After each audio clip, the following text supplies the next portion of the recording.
नमस्कार शेतकरी बंधूंनो, ॲग्रोपिक इंडस्ट्रीज प्रयोगशील शेतकरी चॅनलमध्ये आपले सहर्ष स्वागत. आपण यावर्षी हळदीची प्रत्येक स्टेजची श्रृंखला सुरू केलेली आहे. तर आता या मागच्या 3-4 दिवसांपासून काही एरियात चांगला पाऊस होतोय, काहीमध्ये नाही. आता ही 2 टप्प्यात लावलेली हळद आहे आपली. ही 1 जूनला लागवड केलेली, आता मस्त निघते आणि ही आता पाऊस पडल्यानंतर लागवड केलेली.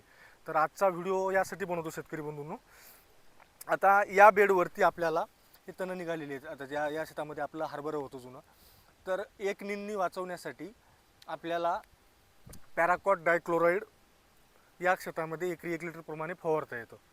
तर आपला एक निंदणाचा खर्च पूर्णतः वाचतो, कारण आता मजुरीचे खर्च तुम्हाला माहीत आहेत खूप वाढलेले आहेत. पण हा व्हिडिओ मी यासाठी इथं शूट केला आहे की ज्या शेतकरी बंधूंचे कोंब वर आलेले आहेत त्यांनी मात्र पॅराकॉट डायक्लोराईड तणनाशक फवारू नये, कारण वरचे कोंब यावर्षी आधीच पावसाची ऐशी तैशी काम दिसते सगळं. आता हे 1 जूनला लावलेले आपण स्प्रिंकलरनं पाणी दिले, पण यात फरक पहा शेतकरी बंधूंनो.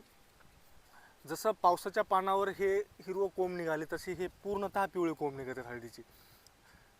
पावसाचे आपलं वरचं आपलं हे काळं पाणी विहिरीचं किंवा बोरवेलचं याने हळद तेवढी सुदृढ निघतच नाही.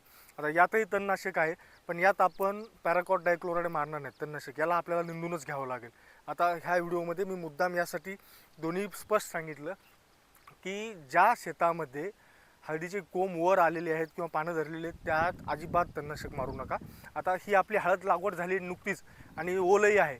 या जमिनीमध्ये आपल्याला तणनाशक मारायला जमते, तर मग याला कोणतं मारायचं? पॅराकॉट डायक्लोराईड हे तणनाशक भेटतं. कोणत्याही कंपनीचं घ्या, चांगल्या ब्रँडेड कंपनीचं घ्या. एकरी 1 लिटर, आता प्रत्येक कंपनीनुसार डोसही कमी जास्त होतील, मारून घ्या. एक आपली तणनाशकची फवारणी होऊन जाते. त्याचा हळदीला काही एक इम्पॅक्ट नाही शेतकरी बंधूंनो. आपला मजुरांचाही खर्च वाचतो, निंदणाचाही खर्च वाचतो आणि हळदीलाही डॅमेज पोहोचत नाही. फक्त एक काम करू नका की हळद कोंब निघाल्यानंतर मात्र फवारू नका. 1-2% असेल तर आपापल्या परीने निर्णय घ्या. काही शेतकरी हे फवारायचं म्हणतात, काही काही जणांचे फोन आले, काय आपलं राऊंडअप. तर शेतकरी बंधूंनो, राऊंडअप शक्यतो हळदीत फवारू नका, कारण राऊंडअपचा घोळ काय होतो, आता याला आपण राऊंडअप मारलं तर राऊंडअप कार्य काय करत जातं, मुळापर्यंत नासवत नेतं. आता काही वेळेस काय असतं, आता हे इकडे, पण इथं आपण आता हळद लावलेली आहे आणि हे झाड इथंच असलं तर याच्या मुळापर्यंत नासत गेल्यावर हे त्या मुळाला जॉईंट झालेलंच असतं कुठं ना कुठे, याची मुळ आणि त्याची मूळ, तर त्यालाही थोडं डॅमेज करतं. रान आपलं लवकर म्हणजे ते काय मोकळं होऊन जातं. त्यामुळं शक्यतो राऊंडअपचा बेडवर स्प्रे नकोच, छिडकाव नकोच. दुसरी गोष्ट, आता शेतकरी बंधूंनो, खतांचं नियोजन. तर मागं मी तुम्हाला सांगितलं होतं की विनाकारण मोकळ्या मातीत काही खतं देऊ नका. आता या शेतकरी बंधूंना बेसल डोस देण्याची एकदम छान वेळ आलेली. आता हे बेसल डोस तुम्हाला तुमच्या आवडीनिवडीनुसार एखादा वाढवायचा असेल खताचा डोस, तोही वाढवू शकता, किंवा कमीत कमी आता याला काय, आता गरजेचं काय आहे माहिती आहे का, बेसल डोसमध्ये तुम्ही 10-26-26 एकरी 1 बॅग घ्या. त्यानंतर मायक्रोन्यूट्रिएंटची किट घ्या 1 बॅग, दाणेदार 1 बॅग, 3 बॅग, आणि पोटॅश सध्या तर मला वाटत नाही देण्याची गरज, पण द्यायचा असेल की ज्या शेतकरी बंधूंना त्यांना काही हरकत नाही, पण पोटॅश सध्या नकोच. 3 बॅग एकरीप्रमाणे तुम्ही आता बेसल डोस देऊ शकता निघालेल्या हळदीला. पण आणखी या हळदीला काही देण्याची गरजच नाही. 10-26-26 मायक्रोन्यूट्रिएंट किट आणि 1 सिंगल सुपर फॉस्फेट. आणि त्याच्यासोबत जर गेल्या वर्षी जर तुमच्या हळदीला हे लागलेलं असेल, काय आपलं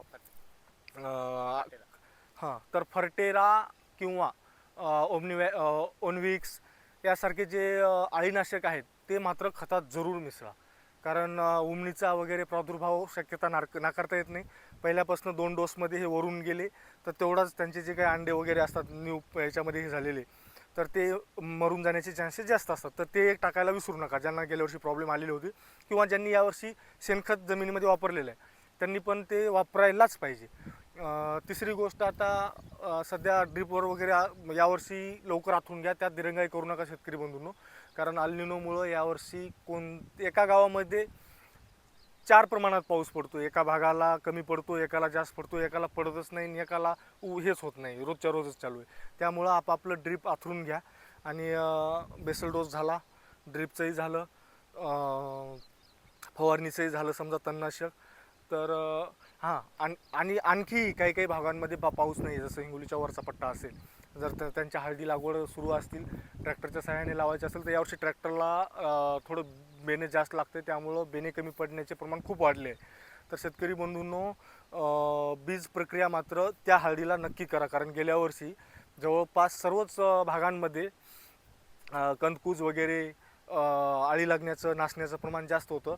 तर हे आपलं आता म्हणजे हे स्पेसिफिक नाव नाही घेत, कोण्या कंपनीला प्रमोट नाही करत, पण वार्डन एक्स्ट्रा वगैरे सारखे जे आपलं हे आहेत हे करण्याचे, बीज प्रक्रिया करण्याची, यात काय होले, कोणतेही औषध घेताना चांगल्या कंपनीचं घ्या, त्यात कीटकनाशक प्लस बुरशीनाशकचा फॉर्म्युलेशन एकत्र असलेलं घ्या, म्हणजे तुमचे दोन्हीही फायदे होऊन जातात. पैशाचीही बचत होते पहिली गोष्ट, आणि दुसरी गोष्ट काय होते की आपला वेळही वाचतो. आता ते कीटकनाशक घ्या ते मिसळा, बुरशीनाशक घ्या ते मिसळा, त्यातही हे होतं. त्यामुळं दोन्ही घटक, तिन्ही घटक एकत्र असलेले घ्या.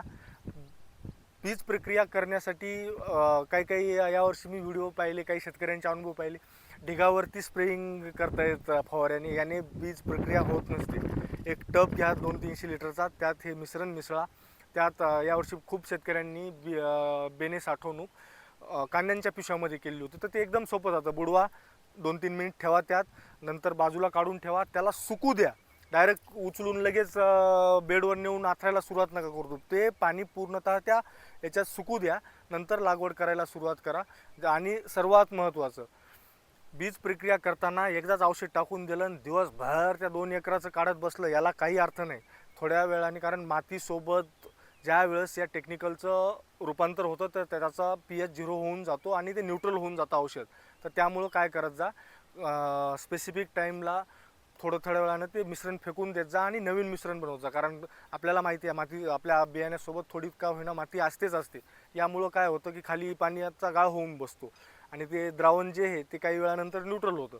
मग काय करायचं, फॉर एक्झाम्पल 250 ml लागतं 10 क्विंटलला, तर असं त्याचे भाग पाडत चला 2.5 क्विंटलचे, आणि 4 टप्प्यात बियाणे प्रक्रिया करून घ्या. झालं ह्याचं पण झाले. बाकी आणखी काही यात हे असेल तर मी परत 7-8 दिवसात एक नवीन व्हिडिओ टाकतो. यावर्षी अजिबात फसू नका, विनाकारण लाख 2-2 लाख रुपये खर्च करू नका. हळदीला तुम्हाला शेवटपर्यंत जे लागतं, जे योग्य मार्गदर्शन आहे ते शेवटपर्यंत करणार, कोण्या कंपनीचा पैसा घेऊन नाही ना काही नाही. चालतं, धन्यवाद.